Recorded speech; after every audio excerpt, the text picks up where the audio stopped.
Vamos a continuar y ahora vamos a ver la fibrosis quística. La fibrosis quística, para repasar, porque sé que ya la vieron en varias materias, es una enfermedad autosómica recesiva que afecta principalmente a las glándulas exócrinas.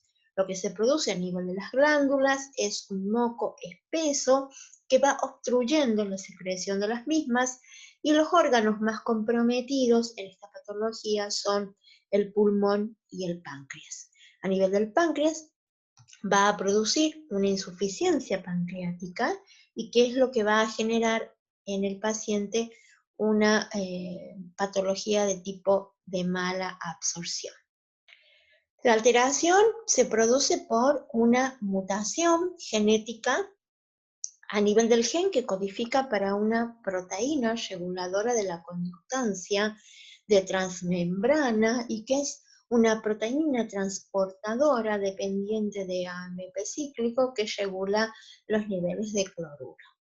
Esta proteína se encuentra ubicada a nivel de las membranas apicales de las glándulas exócrinas que se encuentran a nivel del pulmón, a nivel del tracto gastrointestinal, el hígado, la vesícula, el páncreas y también a nivel de la piel. Este gen que codifica para esta proteína, en la actualidad se han descrito múltiples mutaciones. Hay más de 1000 mutaciones descritas. La más común es una mutación que produce la pérdida de la fenilalanina en la posición 508. Si bien esta es la más común, existen múltiples mutaciones que van a afectar, por ejemplo, la transcripción de esta proteína, el procesamiento a nivel de las organelas, una disminución en su expresión, o sea, una alteración cuantitativa o una alteración funcional.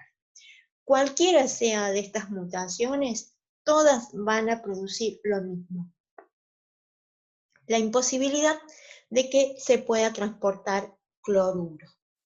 Entonces, lo que va a generar es este moco espeso y un taponamiento de las glándulas exócrinas. La primera manifestación clínica es durante el nacimiento, debido a que los recién nacidos que tienen o desarrollan fibrosis quística van a tener una obstrucción intestinal por presencia de meconio condensado. El meconio es la primera materia fecal del recién nacido que va a estar obstruyendo a nivel intestinal, y eso va a ser la primera orientación o la llamada de atención para el médico que recibe ese recién nacido. Igualmente, estos pacientes, el órgano principalmente afectado es a nivel del pulmón, debido a que a este moco, que no solo va produciendo obstrucción a nivel de los bronquios, sirve como un caldo de cultivo para los microorganismos, y la complicación más frecuente en estos pacientes son las infecciones a nivel de pulmón a repetición.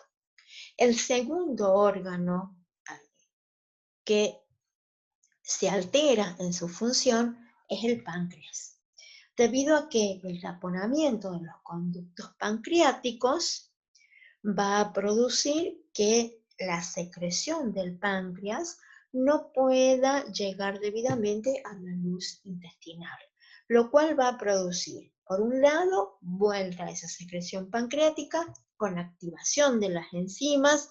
Puede haber un proceso de pancreatitis e ir degenerando al páncreas, y por otro lado, al no llegar las enzimas pancreáticas a la luz intestinal, no vamos a tener una buena digestión de los nutrientes de la dieta. En segunda instancia, tenemos también que se afectan los conductos biliares. Por lo tanto, al estar afectados los conductos biliares, vamos a tener una menor secreción de bilis, y obviamente esto va a complicar lo que es la digestión y la absorción de los lípidos. Y también afecta al sistema reproductor, pero clínicamente serían los órganos que menos comprometen a la salud. Los dos órganos más complicados y que pueden llevar a una disminución en la probabilidad de vida del paciente es, en primer lugar, la afección a nivel pulmonar y, en segundo lugar, la afección a nivel del páncreas. En esta patología ya sabemos que el screening neonatal es obligatorio. A todo recién nacido lo que se le va a realizar es la cuantificación de la tripsina sérica. Sabemos que este screening es obligatorio y cualquier recién nacido que tenga un nivel de tripsina mayor a 250 nanogramos por mililitro, le vamos a hacer una prueba más específica que es el test del sudor. El test de sudor se le realiza a estos bebés que presentan niveles de tripsina aumentados y lo que vamos a hacer es estimular las glándulas sudoríparas por iontoforesis con presencia de pilocarpina. Lo que vamos a hacer es en la cara interna del antebrazo del bebé, primero se lo lava con una solución libre de iones. Le vamos a colocar una gasa con nitrato de pilocarpina. La pilocarpina lo que va a hacer es estimular la secreción de las glándulas sudoríparas. Y en otra grasa le vamos a colocar ácido sulfúrico. Se le hace correr una corriente a muy bajos voltios durante 4 o 5 minutos. Se lava con agua destilada, se deja secar y después se le va a colocar sobre la zona otra gasa o papel de filtro, que aquí sí tiene que estar libre de iones. ¿Y qué vamos a recoger en esa gasa o papel de filtro? La secreción de las glándulas sudoríparas, que como son glándulas exócrinas, si tienen fibrosis quística, también van a estar afectadas. Entonces, lo que se hace es pesar esa gasa o ese papel de filtro antes y después de la recolección. Y en el sudor que se ha recolectado, vamos a cuantificar los niveles de cloro y sodio. Para lo que es este test del sudor, se consideran normales cuando los valores de sodio y cloruro se encuentran por debajo de 40 milimoles por litro. Podemos considerar patológicos cuando son superiores a 60 milimoles por litro. Entonces, la presencia de tripsina aumentada y un test de sudor anormal, podemos diagnosticar fibrosis quística. ¿Qué más se puede hacer? Se puede hacer el estudio genético para evidenciar la mutación del gen que codifica para la proteína. Lo que sucede o la desventaja es que al presentar múltiples mutaciones, nosotros tenemos pruebas de PCR que detectan las mutaciones más comunes. Entonces, lo que se hace en el laboratorio es el screening neonatal y confirmar con el test de sudor. ¿Cómo vamos a completar? Vamos a completar con los estudios complementarios. Acá, en la fibrosis quística, lo que tenemos es una alteración en el proceso digestivo, debido a que, como los pacientes no tienen una buena secreción pancreática, no hay una digestión completa de los nutrientes que llegan a la luz intestinal. Entonces, ¿qué se va a producir? Que al no ser debidamente digeridos, vamos a tener pérdida de glúcidos, vamos a tener pérdida de lípidos, vamos a tener pérdida de proteínas, igual que lo que ocurre en la enfermedad celíaca. Nada más que aquí tenemos por una falla en la digestión. Entonces, ¿qué van a desarrollar estos pacientes? También van a desarrollar una diarrea de tipo osmótica y también va a ser esteatorreica. También van a presentar aumentada los lípidos en materia fecal. Entonces, ¿qué le podemos hacer para evidenciar la esteatorrea? Lo mismo que hacemos en el paciente celíaco, el esteatocrito ácido. Y para evidenciar cuál es el grado de alteración a nivel sistémico, vamos a complementar con los estudios de laboratorio. El hemograma para ver si hay anemia, proteínas totales y albúmina, fundamentalmente para evidenciar el grado de pérdida proteicas, el perfil lipídico, podemos hacer el perfil del hierro, podemos evaluar la urea para evidenciar el grado y el ionograma, perdón, la urea, el ionograma, para evidenciar el grado de deshidratación, el calcio. Los mismos estudios complementarios que hacemos para el enfermo celíaco. Y la diarrea es semejante a la del enfermo celíaco. Nada más que acá la etiología es diferente. Es por eso que vamos a diferenciar esta patología en primera instancia a través del screening neonatal y en segunda instancia la confirmación con el test del sudor. Y si se puede, hacer el estudio genético para evidenciar la fibrosis quística. Estos pacientes se los trata principalmente dándole mucolíticos para disminuir lo que es la patología a nivel pulmonar y se les suele dar las enzimas pancreáticas por vía oral para disminuir lo que es el síndrome de mala absorción y disminuir lo que es la falta de digestión de los nutrientes. Acá la absorción está normal, lo que nos falla, o lo que le falla al paciente es el proceso de digestión. Otra patología que vamos a ver es el síndrome de Zollinger-Ellison. Este síndrome de Zollinger-Ellison se lo considera como una enfermedad endocrina que tiene una base neoplásica. Aparece porque los pacientes desarrollan un tumor que generalmente el 90% de los pacientes, ese tumor se ubica a nivel de la cabeza del páncreas y solo un 10% desarrollan un tumor a nivel de lo que es la pared duodenal. ¿Y qué características tiene este tumor? Que es secretor de gastrina. La gastrina sabemos que estimula a las glándulas del estómago para inducir lo que es la secreción de ácido clorhídrico. En este caso, al tener un tumor que secreta constantemente gastrina, en estos pacientes lo que vamos a tener es una secreción y una estimulación constante de lo que es la secreción del ácido clorhídrico hacia el estómago, aún sin estimulación.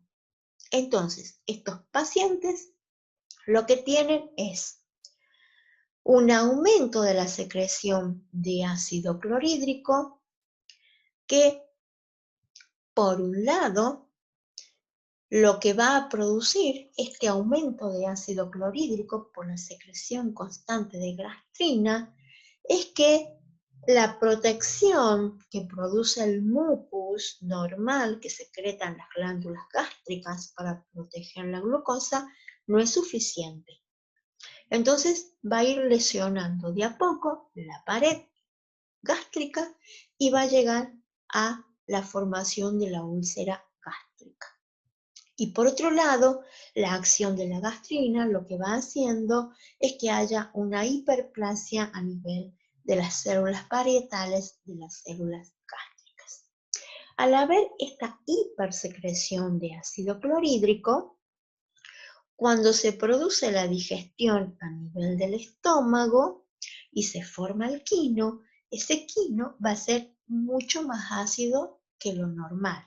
Tenemos un quimo ácido que va a pasar a la luz intestinal y que va a producir a nivel del duodeno. Cuando el quimo llega al duodeno, se produce el estímulo para la secreción, por un lado pancreática y por el otro lado para la secreción biliar.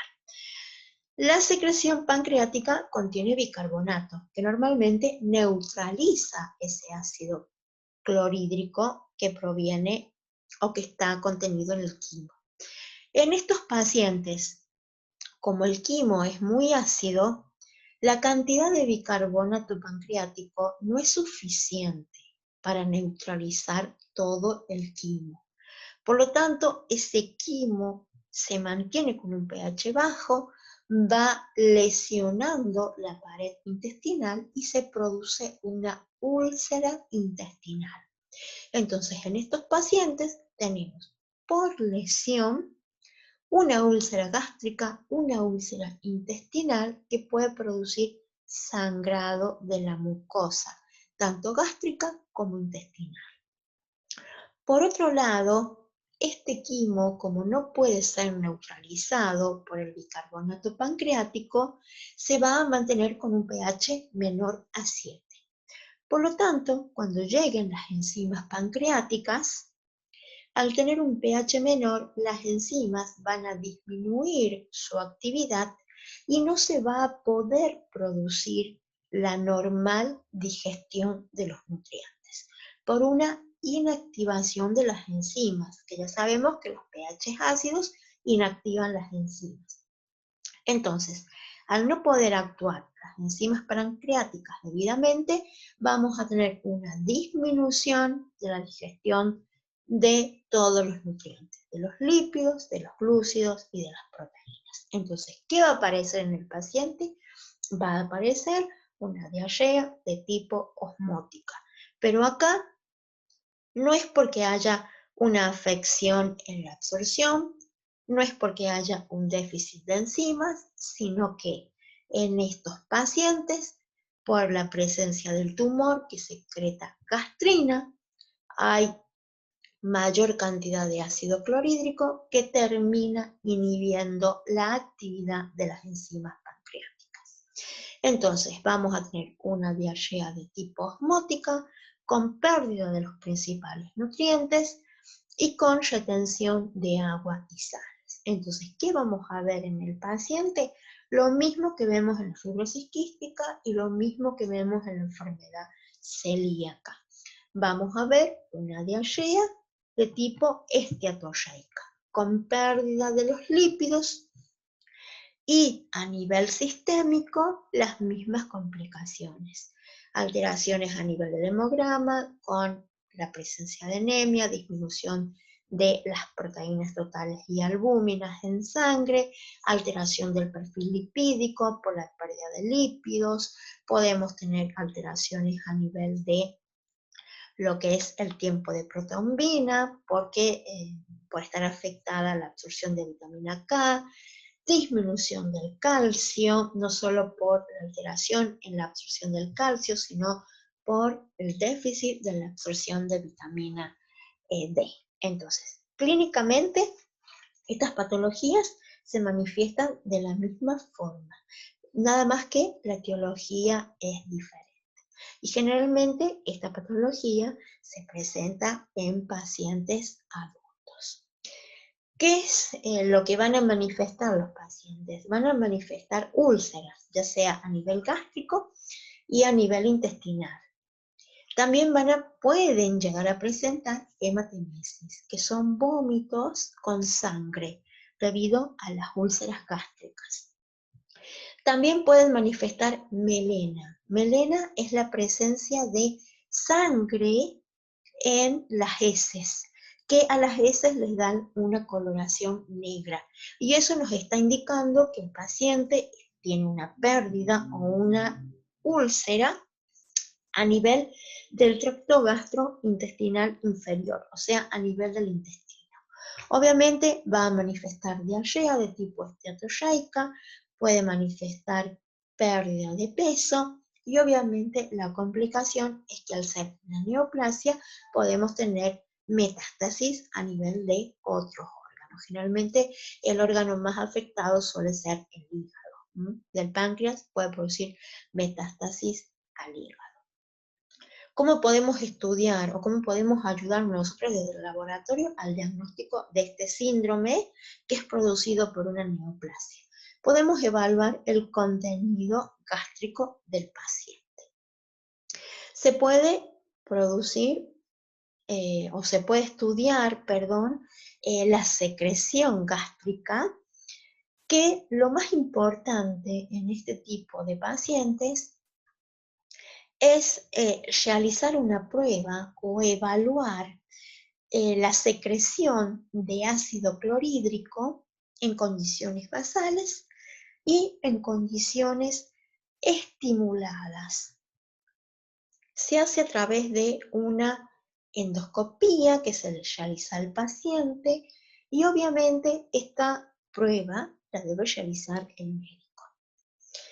El médico lo va a llamar al paciente y le va a colocar una sonda nasogástrica y esa sonda la va a hacer llegar hasta el estómago. ¿Y qué es lo que va a hacer el médico? El médico lo que va a hacer es previamente un ayuno de 8 horas del paciente, le va a colocar la sonda y va a extraer todo el contenido gástrico. Y a partir de ahí se va a tomar el tiempo cero. ¿Y qué va a ir haciendo el médico? Va a ir extrayendo a través de la sonda cada 15 minutos la secreción gástrica en ayunas.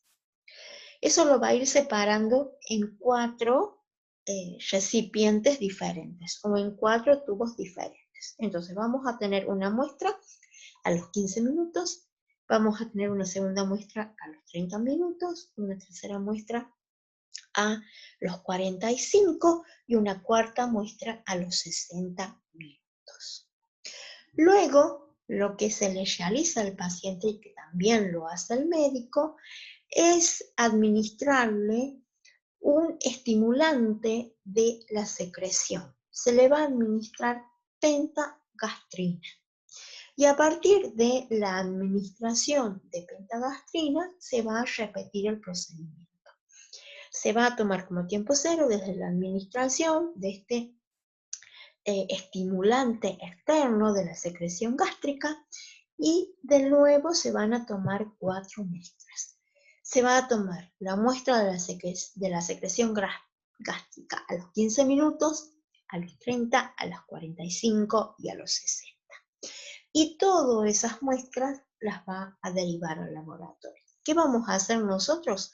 Lo que nosotros vamos a hacer a nivel del laboratorio es medir en cada muestra, tanto para las primeras 4 obtenidas en ayuno como para las otras 4 obtenidas a través de la estimulación de la secreción, la concentración de ácido clorhídrico. Vamos a medir lo que se conoce como acidez titulable, que es medir la concentración de ácido clorhídrico. Y así vamos a obtener de la suma de las 4 muestras, de las muestras obtenidas en ayuno, la secreción básica de ácido clorhídrico o la secreción basal de ácido clorhídrico, que me va a dar idea de la secreción gástrica del paciente en una situación de ayuno.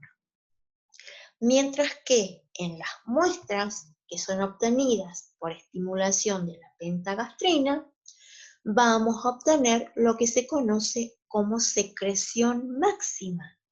¿Y qué es lo que me representaría la secreción gástrica en el paciente después de un estímulo? Como por ejemplo lo que puede ocurrir fisiológicamente cuando vemos la comida, cuando leemos la comida o cuando directamente comemos. Acá nosotros la vamos a estimular a través de un secretor externo que es la pentagastrina.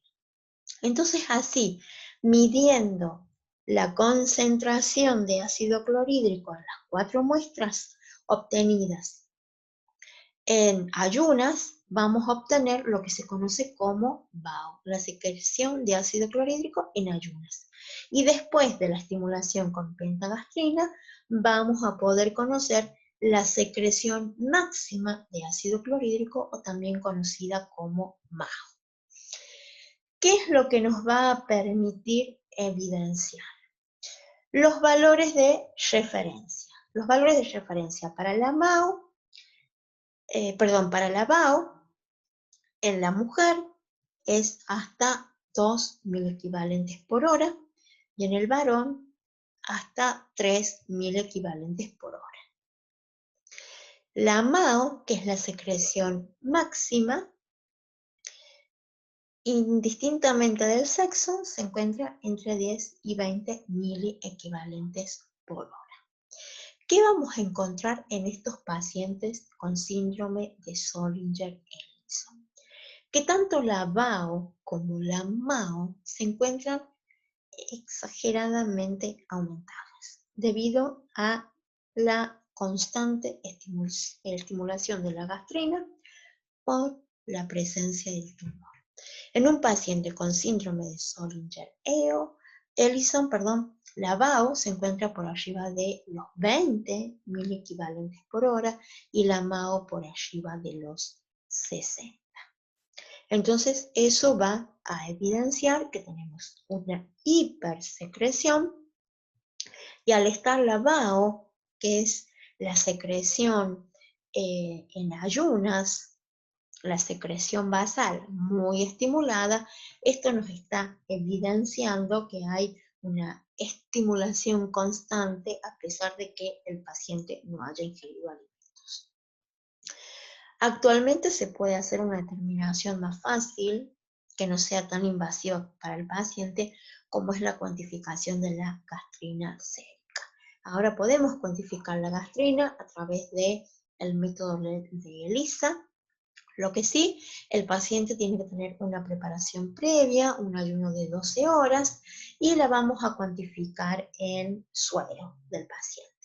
Los valores de referencia para los hombres hasta 100 picogramos por mililitro, en la mujer hasta 75. Los pacientes con Zollinger-Ellison cursan con valores que van desde los 150 y pueden llegar hasta los 1000 picogramos por mililitro, todo dependiente de la masa tumoral. ¿Qué más podemos hacer como complemento en el caso del síndrome de Zollinger-Ellison? Evidenciar las úlceras, sobre todo las úlceras, la presencia de úlceras duodenales, y que nosotros lo vamos a hacer en el laboratorio a través de lo que es la detección de lo que se conoce como sangre oculta en materia fecal. Se llama sangre oculta porque es cuando tenemos pequeñas pérdidas de sangre que el paciente, cuando recoge la muestra de su materia fecal, obviamente no lo ve, macroscópicamente no se ve, pero sí hay pequeñas hemorragias que deben ser evidenciadas a nivel del laboratorio.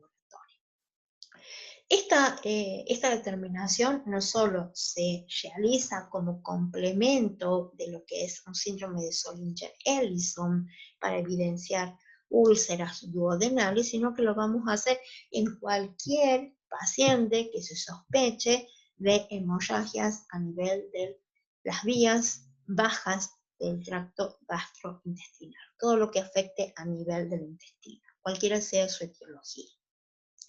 Para hacer la sangre oculta en materia fecal, sí tenemos que tener una consideración que se necesita una preparación previa del paciente. Le tenemos que dar una dieta, porque hay que eliminar cualquier componente de la dieta que presente el grupo hemo, que es lo que nosotros vamos a evidenciar. La actividad peroxidasa del grupo hemo que forma parte del hemoglobina. Entonces, previo a la detección de sangre oculta en materia fecal, 3 días antes, el paciente tiene que hacer una dieta libre de cualquier nutriente que contenga el grupo hemo. Para eso, lo más fácil, lo que se le dice al paciente, es que haga una dieta blanca. Dieta blanca, hay que explicarle que tiene que consumir alimentos que tengan color blanco y eliminar el consumo de cualquier alimento que tenga coloración. Entonces, el paciente puede consumir arroz, puede consumir fideos, puede consumir puré, y también decirle que no consuma ningún alimento de origen vegetal, aunque sea blanco, como por ejemplo el pollo y el pescado, porque puede contener también algún resto de sangre. Entonces, le debemos decir al paciente que 3 días antes consuma alimentos solo que tengan una coloración blanca. Cualquier alimento con coloración lo debe evitar. Después de pasado el tercer día, va a recoger 4 cucharaditas de alguna de las deposiciones durante el día, lo va a colocar en un recipiente limpio y seco, si es estéril mejor, y lo va a llevar al laboratorio. ¿Y qué vamos a hacer nosotros? Nosotros lo que vamos a hacer es tomar una muestra representativa de la materia fecal con una varilla siempre descartable. Vamos a hacer una suspensión con solución fisiológica y a esa suspensión la vamos a agregar a un reactivo que contiene benzidina. Actualmente nosotros a este reactivo, para evidenciar sangre oculta en materia fecal, lo obtenemos comercialmente. Vienen contenidos en una bolsita, están todos los reactivos, y lo que nosotros hacemos es colocar sobre esa bolsita donde está la benzidina, también tiene ácido acético, vamos a colocar la suspensión de la muestra del paciente. Y vamos a esperar aproximadamente 2 minutos.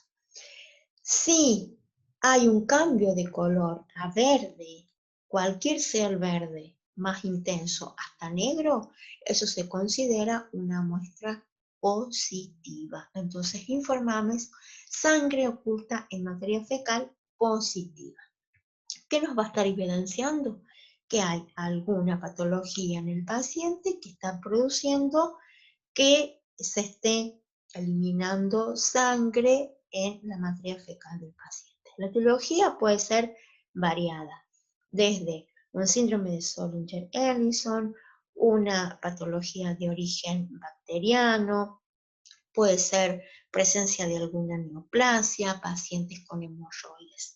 Pero evidenciar esta presencia de sangre nos está diciendo que en el paciente se está produciendo alguna lesión a nivel de la mucosa y se está produciendo hemorragia. Entonces, antes nosotros teníamos una técnica que la podíamos hacer manual, que es lo que yo les describí acá, pero como ahora se sabe que la benzidina es cancerígena, actualmente la tenemos que comprar comercialmente, vienen estas bolsitas, realizamos la prueba y lo hacemos en forma cualitativa, evidenciando la presencia o no del color verde. Y por último, vamos a ver la enfermedad de Crohn. Que la enfermedad de Crohn es una enfermedad inflamatoria, que también es una enfermedad autoinmune, pero el mecanismo es de tipo inflamatorio. El sistema inmunológico ataca a lo que es el intestino, produciendo la aparición de un proceso inflamatorio. ¿Cuáles son los factores que predisponen a la aparición de esta patología? Se sabe que hay un componente genético, debido a que los pacientes que desarrollan esta patología manifiestan o presentan a nivel del cromosoma 16 un locus que codifica para una proteína que se la designa como NOT2-CARD15. Esta proteína es lo que va a generar la predisposición genética, que frente a factores ambientales, que en este caso los factores ambientales es la presencia de determinados microorganismos, van a generar a nivel de la pared intestinal la activación del sistema inmune con la presencia de un proceso inflamatorio que va a ir produciendo daño a nivel de la mucosa intestinal. ¿Cuál es el factor ambiental? La presencia del Saccharomyces cerevisiae. Se ha visto que la presencia de este microorganismo asociado a la expresión de esta proteína serían los desencadenantes para la activación del sistema inmune y la presencia de ese proceso inflamatorio que termina dañando el intestino. Estos pacientes presentan clínicamente procesos clínicos activos, o sea que manifiestan procesos diarreicos, con procesos de remisión, que se van alternando en el tiempo. Pero que, como la alteración es a nivel de ese proceso inflamatorio que se instala en el intestino, también vamos a tener alterada lo que es la absorción de los alimentos. Entonces, ¿qué vamos a tener? Vamos a tener, en el paciente se manifiesta una diarrea de tipo esteatorreica con disminución en la absorción de todos los nutrientes. Lo mismo que vemos en la enfermedad celíaca, lo mismo que vemos en la fibrosis quística, lo mismo que vemos en el síndrome de Zollinger-Ellison. ¿Qué vamos a ver en esta patología? Que hay marcadores inflamatorios que nos dan positivo.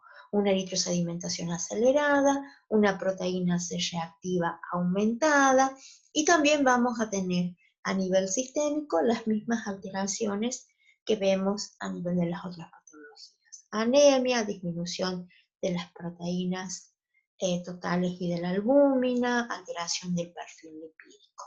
Y como prueba más específica, cuando se sospecha de este tipo de patología, se puede agregar una prueba serológica, que es la detección de inmunoglobulina G contra el Saccharomyces cerevisiae, que la mayoría de los pacientes esta inmunoglobulina G da positiva, lo que me evidencia que tenemos una enfermedad de Crohn. Sería un marcador diagnóstico para la enfermedad de Crohn. ¿Cómo podemos complementar a través del estudio de la materia fecal del paciente, evidenciar leucocitos de materia fecal? Porque al ser un proceso inflamatorio, tenemos llegada de polimorfonucleares a la pared intestinal, predominantemente de neutrófilos, y esos neutrófilos traspasan, aparecen en la luz intestinal y van a aparecer en la materia fecal del paciente. Entonces, cuando nosotros sospechamos de un proceso inflamatorio, sea enfermedad de Crohn o sea un proceso, por ejemplo, donde el agente etiológico es una bacteria, vamos a evidenciar la presencia de leucocitos en materia fecal. Lo más común es que nos dé positivo y que se lo solicite para las infecciones del tracto gastrointestinal de origen bacteriano, pero también nos va a dar positivo en la enfermedad de Crohn. ¿Qué vamos a necesitar? Acá para los leucocitos en materia fecal no necesitamos preparación previa del paciente. Le vamos a decir, igual que para las otras pruebas, que recoja 4 cucharaditas aproximadamente de alguna de sus deposiciones y las deposite en un frasco limpio y seco.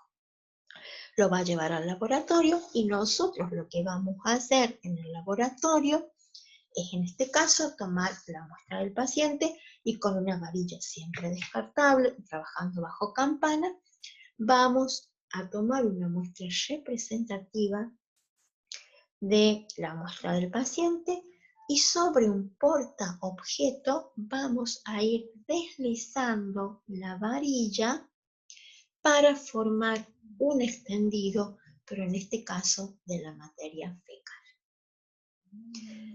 Vamos a ir desplazando la varilla por el portaobjeto y vamos a formar un extendido.